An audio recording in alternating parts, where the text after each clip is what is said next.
여러분 안녕하십니까? 정통 주식 채널입니다. 2021년 6월 22일 화요일인데요. 오늘 주식 시황을 말씀드리겠습니다. 시황을 말씀드리기 전에 본 영상은 특정 종목의 매도 매수를 홍보하기 위함이 절대 아니고요. 운영자의 주관적 판단에 의한 분석이니 매매에 참고하시되 최종 판단과 책임은 회원님께 있음을 양지하시기 바랍니다. 구독과 알람 설정을 해두시면 저의 시황을 빠르게 받아보실 수 있습니다. 오늘 시황에서 어제 이제 미국 시장이 많이 하락을 했었는데 오늘 다시 미국 시장이 아침에 반등을 하면서 우리 시장도 투자가 안정세를 보이면서 대형주 중심의 반등을 보이게 됐죠. 오늘 대한전선이 제가 어제 시황을 할때 기다리던 이거 어제 이제 원래 이렇게 양봉이 나올 걸로 예상을 했었는데 어제 의외로 역시 기존의 그, 기존의 흐름을 크게 벗어나지 못하는 그런 반등이었기 때문에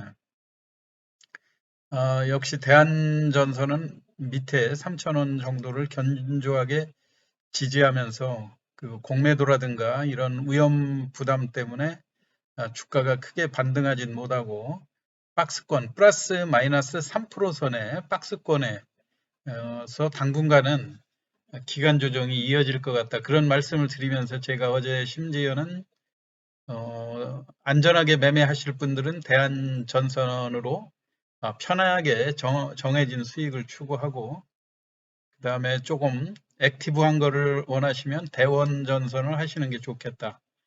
최근에 기관이나 외국인의 매수 동향으로 볼때 대한전선보다는 대원전선이 수익이 높을 거다 했는데 그 말이 무색하게 오늘 이렇게 좀 그 예상하기 어려운 이런 장대 양봉이 출현하지 않았습니까? 그래서 제가 오늘 또 그 기존의 고점 3,400원을 돌파하는 그런 시그널이 나와서 오늘 그게 그 중간 지점이지만 기존의 벽을 뚫고 나서면 어찌됐든 그 매수 사인이니까 매수를 한번 해봐야 된다는 말씀을 어제 시황에서 말씀드렸는데 오늘 그 매수 사인이 이렇게 강하게 나오지 않았습니까?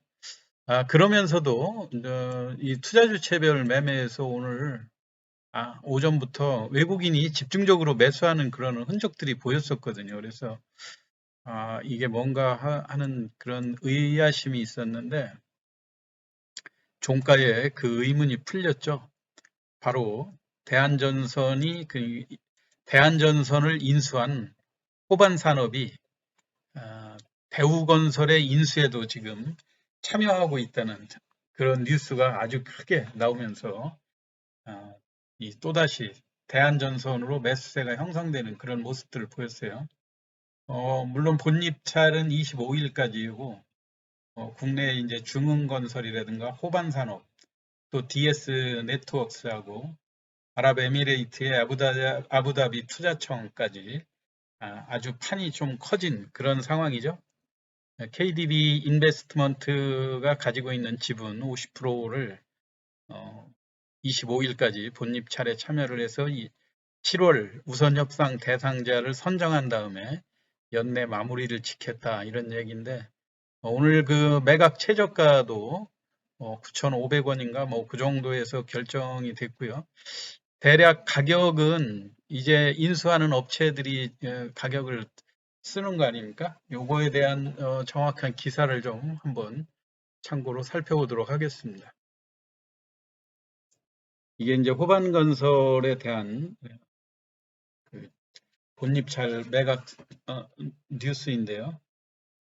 지난번에 호반건설이 2018년에 이 대우건설 매각 과정에도 참여를 했었던 그런 전력이 있었다고 그래요. 당시에 해외 현장에서 발생한 대규모 손실 처리가 여기에 그 3천억이 잠재 손실이 회계에 포함되고 이러면서 그 인수를 포기한 그런 상황이죠. 그러면서 이제 4년이 지난 지금 현재에서 대우건설이 주택 사업이라든가 또는 작년에 대규모 흑자 전환을 하는 그런 상황이기 때문에 지금은 이제 또 상황이 많이 달라졌죠.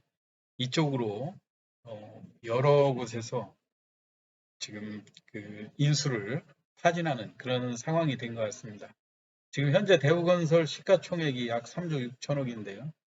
매각 프리미엄 등 이런 것들을 고려해도 약 2조 원대 정도로 추진이 되는데, 물론 여기에 지금 그 아랍에미레이트 그 아부다비 투자청까지 참여를 하고 상당히 또 커요. 중흥건설이라고 하는데도 자산 규모가 한 8, 9조에 이르는 우량한 또 건설 업체더라고요. 그래서 인수하기는 쉽지는 않지만 기대감 때문에 오늘 외국인들이 대량으로 매수하면서 이 종목 대한전선을 끌어올렸던 거 아닌가 그런 상황이에요. 그런데 시간 내에서 다소 또 혼선이 빚어졌죠. 이 잘 나가던 주가가 시간 외에서 갑자기 급락하는 그런 모습들을 보여줘가지고 대한전선에 대해서 혹시 이게 대주주가 판 게 아닌가. 물론 이제 대원전선은 최근에 주가 상승으로 인해서 대주주가 100만 주씩 그 매도를 해서 200만 주를 매도를 했더라고요. 그 물량이 큰 물량은 아니지만 제가 항상 그 대한전선을 볼 때 지금 대한전선의 최고 장점이 인수한 지 얼마 안 됐기 때문에 대주주 지분이 전혀 나올 수 없다는 거. 이런 것 때문에 주가가 가볍게 움직인다 이런 말씀을 드렸었는데 오늘 끝나고 이게 대주주 대량 보유 상황 보고서 이런 것들이 공시가 됐죠. 그래서 저도 이게 마치 지금 각 은행권들이 금융 대출을 하면서 가지고 있던 그런 물량들을 마치 매도한 것처럼 마이너스 1억 1,700만 주 위에서 좀 깜짝 놀랐어요. 그랬는데 이게 회사에 확인해 본 결과 대주주가 지분을 매각한 게 아니라 기존에 니케가 가지고 있던 거를 은행권이 공동으로 소유를 그 지분을 행사하는 그런 상황이었는데 그 조합을 해체하면서 각 은행 이제 단독으로 보유를 하게 됐다 이래서 공동 소유를 해지한다는 그런 차원이었는데 이게 마치 대주주가 매도한 것처럼 돼가지고 좀 주가가 시간 외에서 약간 흔들리는 그런 모습들이었어요. 그렇지만 지금 그 대한전선에 대해서는 일단 그 대우건설의 인수전에 참여한다고 하는 것이 큰 호재로 작용할 것 같고요. 물론 인수를 하든 안 하든 25일까지 우선 입찰 대상자에 또 참여를 하고 또 7월 초에 그 대상자가 결정되게 되면 아직 그 기간이 있기 때문에 기대감 때문에 외국인들이 많이 매수할 거라고 생각이 돼요. 그리고 지금 어찌 됐건 이 기존에 3,470원 이 자리가 의미 있는 자리였는데 거기를 뚫고 거의 4,000원에 육박하는 그런 모습들이어가지고 오늘 개인들이 15%, 19%가 넘는 그런 상승에서 적극적으로 매도에 가담하지 않았습니까? 그런데 이거를 이런 호재를 이제 미리 기관들이나 외국인은 알고 있었다 이렇게 볼 수가 있겠죠. 오늘 450만 주 정도 매수를 하고 기관이 100만 주. 이게 마치 상승 초기에 이런 그 매수가 형성되는 이런 모습들이면서 차트 자체도 장대 양봉으로 이렇게 강한 모습들을 보여주고 거래량도 그동안 거래량이 좀 줄어드는 걸 염려를 했는데 그 염려를 불식시키는 2억 8천만 주의 거래량이 쏟아져서 앞으로 그 일정 부분 동안은 새로운 매수 주체가 외국인이 또 강력하게 좀 대우건설 인수 이쪽에 좀 비중을 높게 보는 것 같습니다. 그래서 내일 오늘 그 시간 외에서 조금 다소 혼선을 빚어졌던 대주주들의 매각이라든가 이런 걸로 인해서 이게 사실 매각을 한 게 아닌데 회계상에 매각한 것처럼 그러니까 공동 보유에서 개별 보유로 넘어가면서 그런 그 분석 보고서들이 나왔는데요. 그것 때문에 내일 아침에는 또 이 기관과 외국인이 샀을 때는 그 이튿날 개인들이 매도를 했기 때문에 허수성 주문을 넣을 필요가 없겠죠. 개인들은 일단 고점에 매도를 했으니까 다시 또 저점 매수를 노리기 때문에 매수 주문을 안 넣는단 말이에요. 그리고 기관과 외국인도 처음에 무리하게 높여서 넣지 않기 때문에 충분히 내일 그 보합 근처에서 출발하거나 또는 소폭 마이너스에서 출발할 가능성이 있는데 그때 다시 오늘처럼 그 외국인 매수가 다시 강력하게 들어오면서 주가가 반등할 수도 있다는 점. 그걸 염두에 두시면서 당분간 어, 그 대한 전선에 대한 그 단기 매매도 계속 유효할 거로 생각이 되고요. 오늘처럼 이렇게 또 강하게 이어지는 그런 현상도 염두에 두시고 어, 거래되는 양상을 계속 주시를 하셔야 될 거라고 생각됩니다. 그리고 상대적으로 오늘 대원전선이 조금 약하긴 했는데요. 대원전선도 사실 대주주가 한 200만 주 팔았다고 하는 것, 항상 그런 이 대주주의 물량이 나오는 것이 위험부담으로 작용을 하고 있지만 그렇게 큰 물량이 아니고 그 다음에 어찌됐건 지금 개인들이 다시 또 매수세로 가담하면서 오늘 고점과 저점의 그 차이가 좀 많기 때문에 내일 조금 약하게 출발해도 이 정도에서 어, 실적 호전이라든가 이런 것들이 충분히 이 주가의 상승으로 전환할 수 있는 포인트가 된다. 그래서 대원 전선도 당분간 계속 관심을 가지셔야 될 거라고 생각이 됩니다.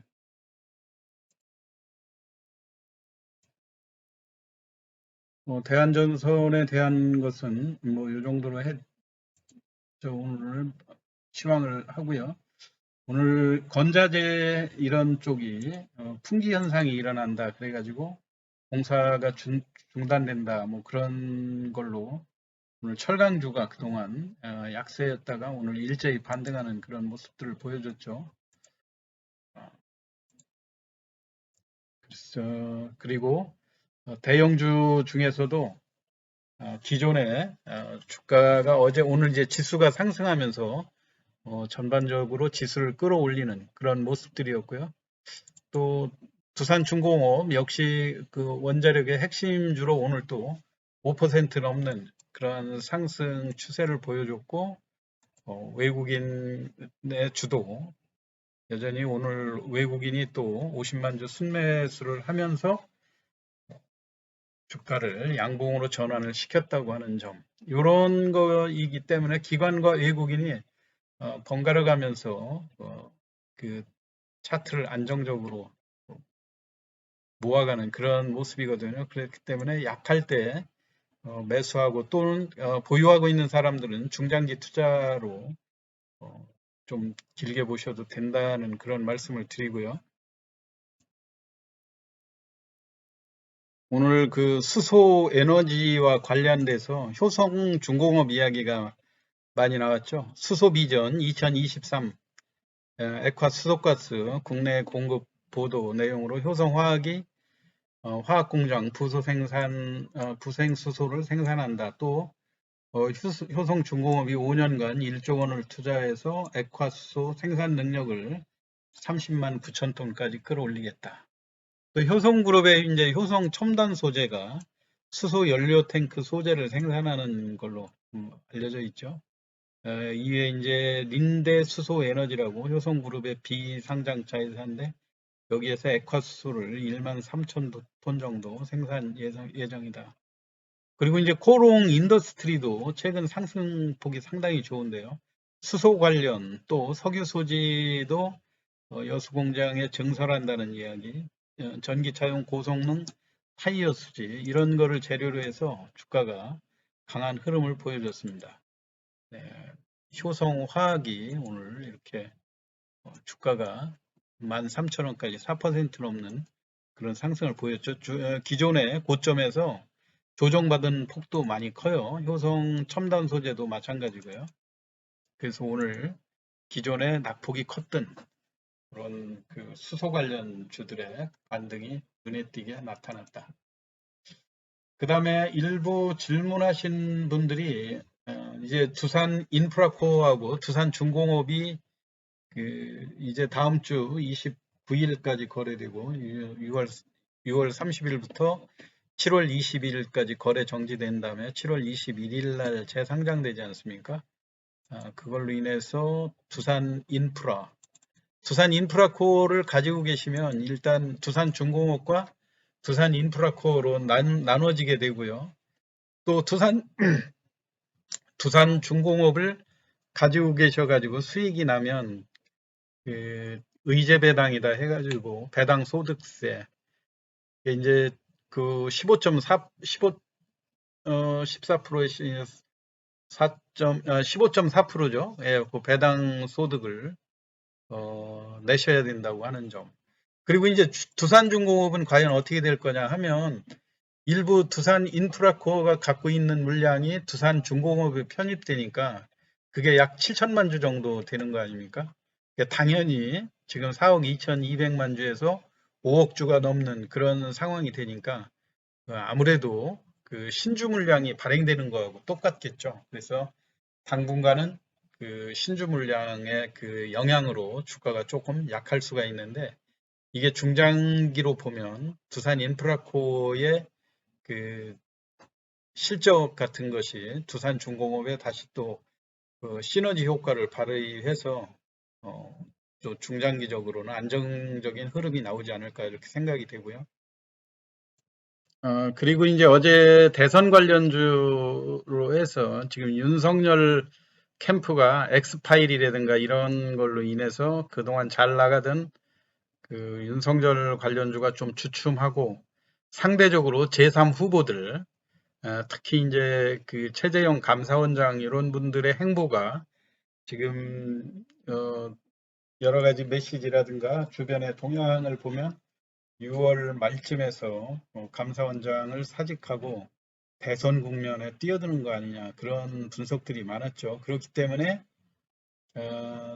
지금 최재형 감사원장 관련해 가지고는 일단 또 마찬가지로 윤석열 검찰총장 관련주들 다 그 서울법대라든가 사법연수원 뭐 동기 뭐 이런 식으로 묶이듯이 어, 그 최재형 감사원장도 경기고의 서울법대 그 라인들 그래가지고 어제 그 이루온 같은 종목들이 어제 급등해서 많이 상승했다가 오늘 하루 쉬어가는 그런 모습들이었죠. 그래서 아침에 어제 상승 추세 때문에 6,100원까지 다소 높게 상승했다가 10% 정도까지 상승을 했네요. 어제 상한가 근방에서 오늘 10%또 상승하면 이런 과정에도 물론 공격적으로 추경 매수를 하면 어, 좀 충분히 물릴 수 있다고 하는 점도 염두에 두셔야 될 것 같고요.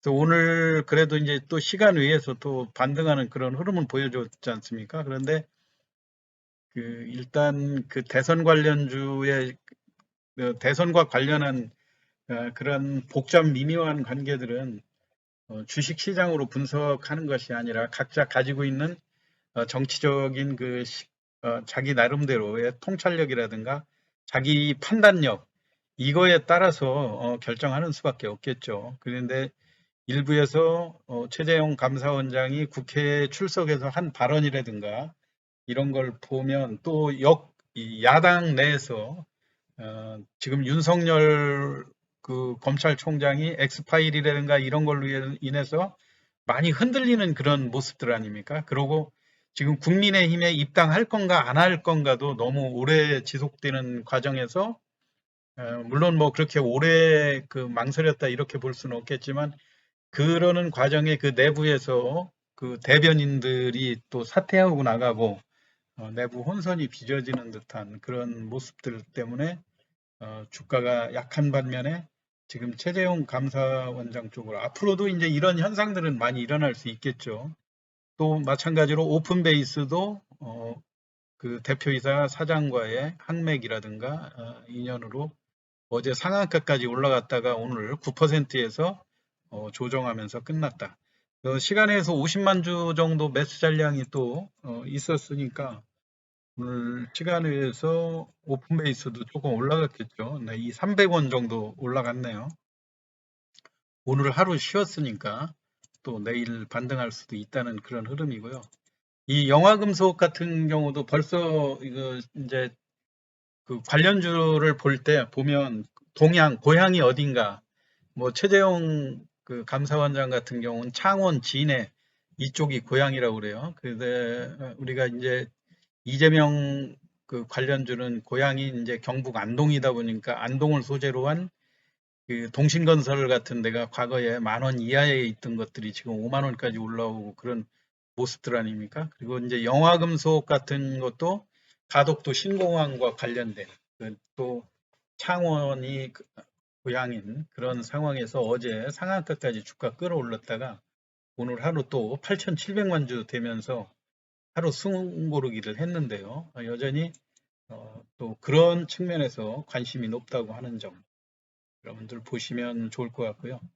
대유 플러스가 오늘 그 9.5%까지 지금 1,900원까지 올라왔다가 1,775원으로 마감을 했는데요. 이게 어차피 대유그룹 관련주들 박근혜 대통령 8.15 사면 이런 거하고 연관해서 주가가 움직이는데 대유 플러스가 선발로 움직이니까 오늘은 그 또 같은 그 대유 에이텍 옛날에 거기에서 인적 분할로 된 다른 회사 대유 에이텍 다 마찬가지로 대유 홀딩스가 대주주로 돼 있는데요. 이 주식들이 오늘 28%까지 오늘 장중에 상한가까지 올라갔었네요. 상한가 올라가고 8천만 주 거래되는 그런 강세를 보여줬는데 이런 흐름도 우리가 대한전선이나 이런 거 분석했던 거하고 동일한 흐름으로 얼마든지 다 분석할 수 있는 것들입니다. 이 투자 주체별로 보면 개인이 주가를 바닥권을 받치면서 끌고 올라오다가 본격적으로 상승할 때는 또 기관이 매집을 해가지고 주가를 끌어올린다고 하는 점. 이런 패턴이 비슷하게 보이죠. 그리고 양봉을 훼손하지 않고 기관이 매수한 종목은 내일 또 충분히 반등이 나올 수 있다는 그런 맥락으로 같이 이해를 하시면 저가 중에서 대량 거래되는 종목들은 단기 매매 하시는데 아주 유용한 지표로 쓸 수 있거든요. 그런 점도 제가 이제 다시 한번 추가로 시간이 날 때마다 설명을 드리도록 하겠습니다. 오늘 시황은 여기서 마치겠습니다. 경청해 주셔서 감사합니다.